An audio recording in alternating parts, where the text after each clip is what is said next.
Alors bonjour, bonsoir les amis, j'espère que vous allez bien, merci de me confirmer que vous m'entendez, que le son est bon. Pour le moment je vois rien, j'ai pas de réaction, donc merci de me confirmer que vous m'entendez bien, que vous me voyez bien également.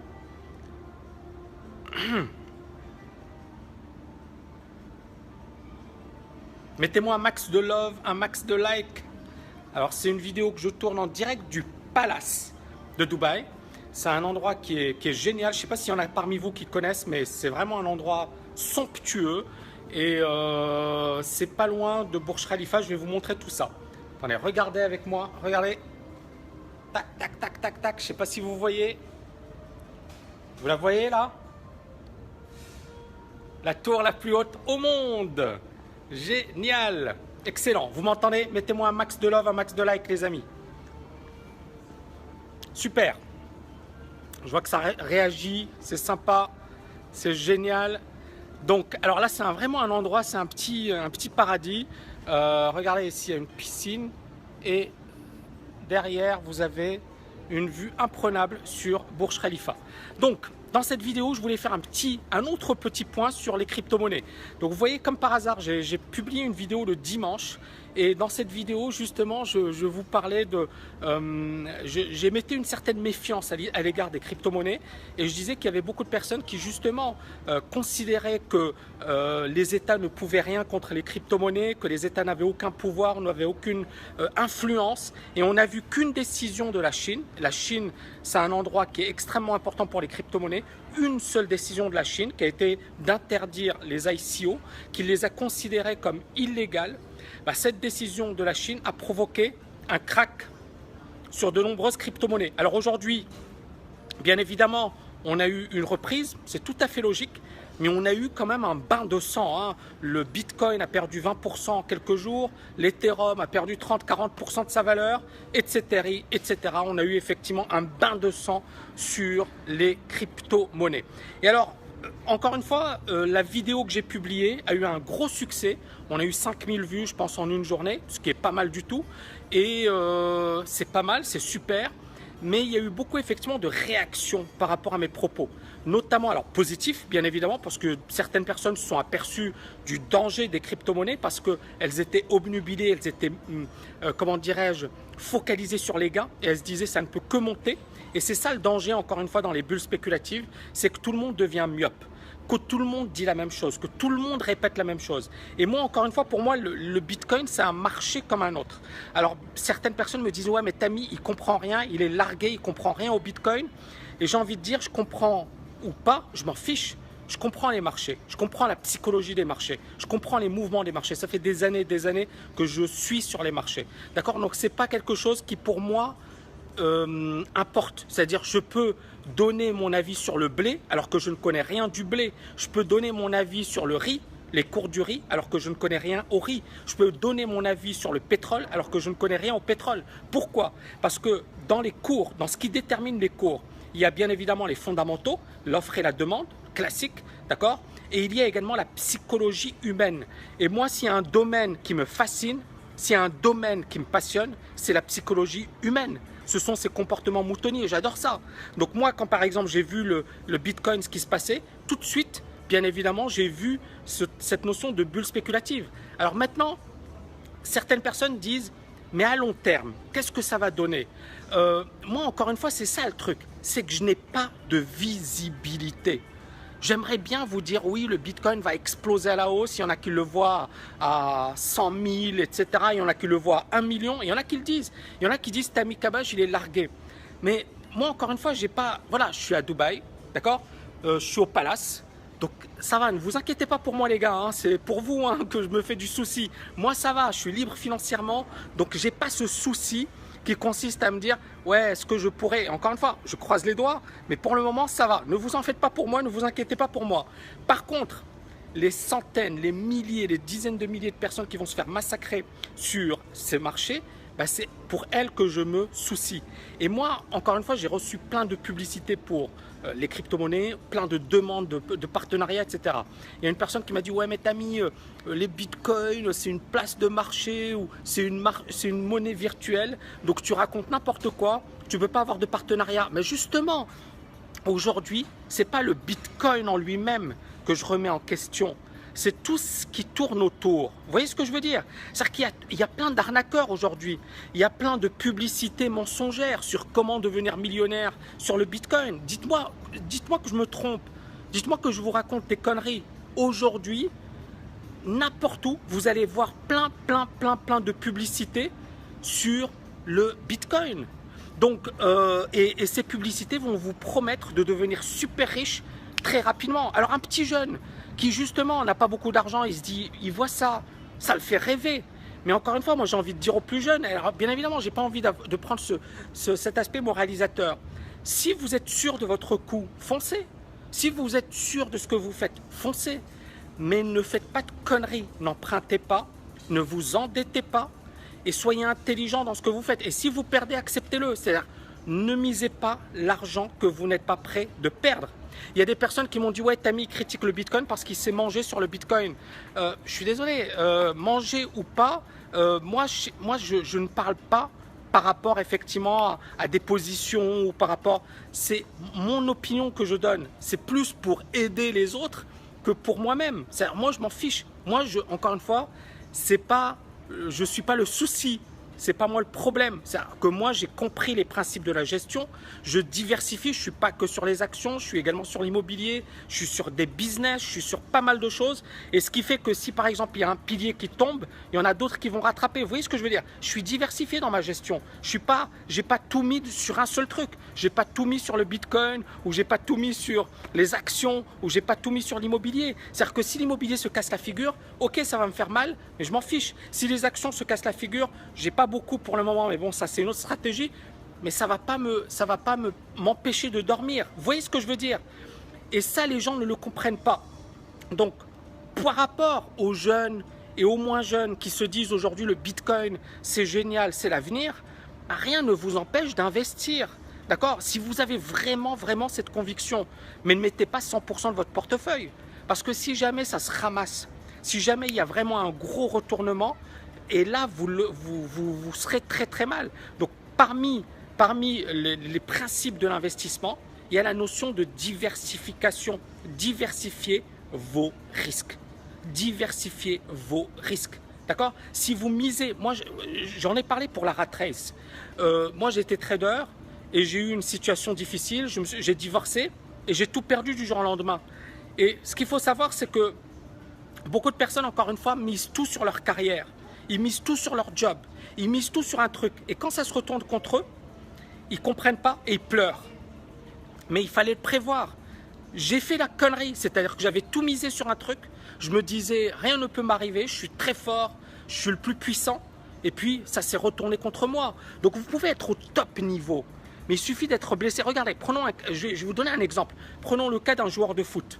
Le gars, il est super bon, il est génial, il est très fort. Mais il suffit d'une blessure. Il sort du terrain de foot, le gars il ne sait pas lire, il ne sait pas écrire, il n'a pas fait d'études. Qu'est-ce qu'il lui reste? Il va faire serveur au McDo, vous voyez ce que je veux dire? C'est-à-dire que tout ce qu'il a sacrifié toutes ces années ne lui serviront à rien. Il peut avoir consacré 5 ans, 10 ans, 15 ans au foot. Une blessure suffit pour tout réduire à néant. Est-ce que vous me comprenez? Donc, même pour quand vous êtes joueur de foot, il y a des joueurs de foot qui étaient excellents, qui avaient gagné beaucoup d'argent et qui ont mal placé leur argent. Et ils ont tout perdu. Donc, à un certain moment, arrêtez de, comment dirais-je, de mal interpréter mes propos. C'est-à-dire, comprenez que moi, mon but, encore une fois, c'est vraiment de vous apprendre le bon sens. C'est de vous montrer, grosso modo, comment investir intelligemment, comment éviter certains pièges, comment placer son argent, comment anticiper les marchés, comment avoir des placements qui vous rapportent sur le long terme. Vous voyez ce que je veux dire? Mon but, c'est pas de vous dire, tu mises tout sur un truc et tu mets et si tu gagnes, c'est jackpot, mais si tu perds, tu es dans la merde. Parce que là, on est dans le kamikaze, d'accord? On est dans la personne, effectivement, qui, lorsqu'elle va perdre, elle va se faire super mal. Et sur le Bitcoin, c'est ça l'impression que j'ai. C'est que beaucoup de jeunes, ils ont tout misé, ils ont tout placé, et des moins jeunes également.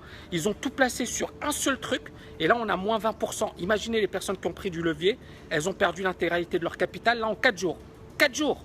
4 jours, ça a suffi, moins 20%, boum, les personnes, elles ont disparu. Donc, j'espère que, encore une fois, est-ce que vous avez des questions à me poser? J'espère que vous avez compris un peu ce que je voulais dire. Après, et c'est là où on en arrive aux remarques que j'ai eues, parce que, bon, encore une fois, moi je suis ouvert et je suis vraiment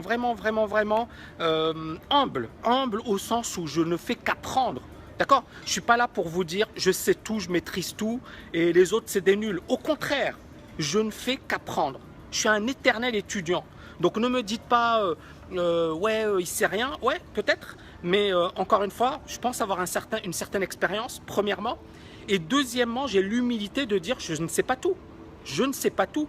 D'ailleurs, c'est Montaigne. Hein, je ne sais pas si vous avez déjà entendu parler de ce philosophe, mais Montaigne a dit que sais-je sinon que je ne sais rien. C'est l'un des plus grands philosophes de tous les temps. D'accord? Que sais-je sinon que je ne sais rien. Il faut avoir l'humilité de dire je ne sais pas tout, je ne peux pas tout savoir, je ne peux pas tout maîtriser. Mais encore une fois, il y a des choses sur lesquelles j'ai malgré tout une certaine expertise. C'est la psychologie des foules, c'est la psychologie des marchés. Ok? Donc, par rapport à ce point-là, je pense que voilà, j'ai dit ce que j'avais à dire. L'autre point qui est intéressant, c'est beaucoup de personnes disent les États n'auront aucune emprise sur les crypto-monnaies. Et on a vu la Chine, on a vu la réaction de la Chine. Les crypto-monnaies pour le moment ne sont pas assez importantes. Maintenant, encore une fois, revenons à la logique, revenons à des choses assez pragmatiques. D'accord? Quand on parle de crypto-monnaie, d'accord, on parle de monnaie. Et quand on parle de monnaie, c'est quelque chose qui a appartenu aux États pendant de nombreuses années. C'est un pouvoir qui appartient aux États depuis de nombreuses années. Et donc, le problème des crypto-monnaies, alors le problème et également l'avantage des crypto-monnaies, c'est quoi? C'est de dire, ok, il y a eu la crise des subprimes, on a un système financier qui est désastreux, on a un système financier qui ne profite pas aux gens, et sur ce plan-là, moi je suis totalement d'accord avec cette philosophie. Et donc l'idée c'est de se réapproprier le pouvoir de l'argent et de le redonner au peuple, d'accord, de permettre aux honnêtes gens de reprendre le pouvoir de leurs économies, de ne pas effectivement dépendre des banques, de ne pas dépendre des États. Est-ce que tout le monde considère cela comme sain? Dites-moi ce que vous en pensez. Moi je trouve que c'est hyper sain, je trouve que c'est même génial. Donc, est-ce que vous trouvez que ce concept… Salut Mourad, j'espère que tu vas bien. Est-ce que vous considérez ce concept comme bon, comme sain? Bon, je pense qu'on est tous d'accord pour dire oui. Maintenant, le truc, il est là, c'est que il y a beaucoup de personnes qui disent les États ne pourront rien, c'est comme l'Internet. Et je suis désolé, ça n'a rien à voir avec l'Internet. L'Internet, c'était une innovation. Les crypto-monnaies, c'est également une innovation. Mais l'Internet, ça profite à tout le monde. Les crypto-monnaies, on est bien d'accord qu'on met de côté les États. D'accord? On va chasser les États et on va dire, ok, c'est le peuple qui reprend le pouvoir. Est-ce qu'on est d'accord? Donc, pour l'Internet, bah, ça apporte la productivité, ça apporte des innovations, des réseaux sociaux, etc. C'est génial ce qui s'est passé. Le commerce électronique, etc. Tout ça, c'est super grâce à Internet. Mais les crypto-monnaies, c'est d'une certaine manière les États contre le peuple. Et là, encore une fois, il faut être intelligent. Est-ce que les États vont se laisser faire pendant des années et dire « Ok, on abandonne notre pouvoir au profit de quelque chose qui n'est pas très clair ?» Certainement pas. Est-ce que les États vont accepter? Non. Et il y a eu déjà des procès célèbres aux États-Unis. Notamment, je pense, quelqu'un qui avait développé, alors c'était le Silk… comment dirais-je, alors j'ai oublié le nom, mais c'est un truc sur la soie et le gars en fait il a voulu utiliser les crypto-monnaies etc pour faire un business, d'accord. Il a dit on va utiliser que des crypto-monnaies pour échanger, pour faire des trades, d'accord, pour faire du commerce. Et puis qu'est-ce qui s'est passé? Les autorités américaines, elles ont épinglé ce gars-là. Et elles ont dit, voilà, le gars, il fait de la drogue, il a vendu des substances, des stupéfiants, etc. Et il se retrouvait bien évidemment en prison. Et ce que je veux dire, c'est qu'à un certain moment, si ça devient, et ce procès a eu lieu aux États-Unis, il s'est fait de manière publique. Et pourquoi? Pourquoi il s'est fait de manière publique? Parce qu'on dérangeait les institutions, parce qu'on dérangeait les États. Donc ce que je veux dire, c'est que si à un certain moment, ça prend beaucoup d'ampleur, les gens vont dire, ouais, mais c'est impossible. Mais là, aujourd'hui, déjà, c'est le cas. C'est-à-dire que on va vous empêcher de retirer énormément d'argent de votre banque, on va plafonner vos retraits, on va plafonner plein de choses. Donc, les États interviennent déjà, d'accord? Et ils ne veulent pas qu'il y ait finalement le chaos. Alors oui, ça peut être intéressant. Il y a une personne qui m'a dit, tiens, au Venezuela, le Bitcoin permet aux gens de survivre parce que justement là-bas c'est le chaos, c'est la folie et l'État n'existe plus. Mais là on est dans un cas extrême. Mais prenons les États qui sont solides, etc. Dire que le Bitcoin remplacera totalement les monnaies nationales, c'est dire que les États n'auront plus aucun pouvoir. C'est dire que finalement ce sera l'anarchie. Et c'est dire finalement qu'on va laisser faire. Et c'est là où moi je n'y crois pas trop. Donc à partir de là, donc ça c'est mon raisonnement. Vous pouvez ne pas être d'accord avec moi, etc. Il n'y a pas de souci. Mais c'est mon raisonnement. Et pour l'instant, je pense que l'exemple de la Chine prouve que j'avais pas si tort que ça. D'accord? Et personne ne s'y attendait à ce qu'allait faire la Chine. Et tout le monde disait non, non, c'est impossible. Mais moi j'en avais parlé bien avant. Et la preuve, d'accord? Ensuite, donc ça c'est le premier raisonnement. Ensuite, ce qui va se passer, c'est que on va considérer que les personnes qui utilisent le Bitcoin, etc., on va trouver des failles. On va pouvoir effectivement avoir des mouchards. On va pouvoir tracer ce qu'elles font. Et les gens disent oui, mais les États ne pourront pas surveiller, etc. Mais ils surveillent tout ce qu'on fait. Et encore une fois, je ne dis pas c'est bien, c'est pas bien. C'est pas mon job, je ne suis pas homme politique. Ça ne me regarde pas. Moi, je suis dans le business, je suis dans le trading et j'adore ce que je fais. Mais par contre, ce que j'ai envie de dire, c'est qu'à un certain moment, il ne faut pas oublier que lorsque l'importance des crypto-monnaies sera de plus en plus marquée, il y aura probablement des mesures de rétorsion et ça va se faire très très rapidement.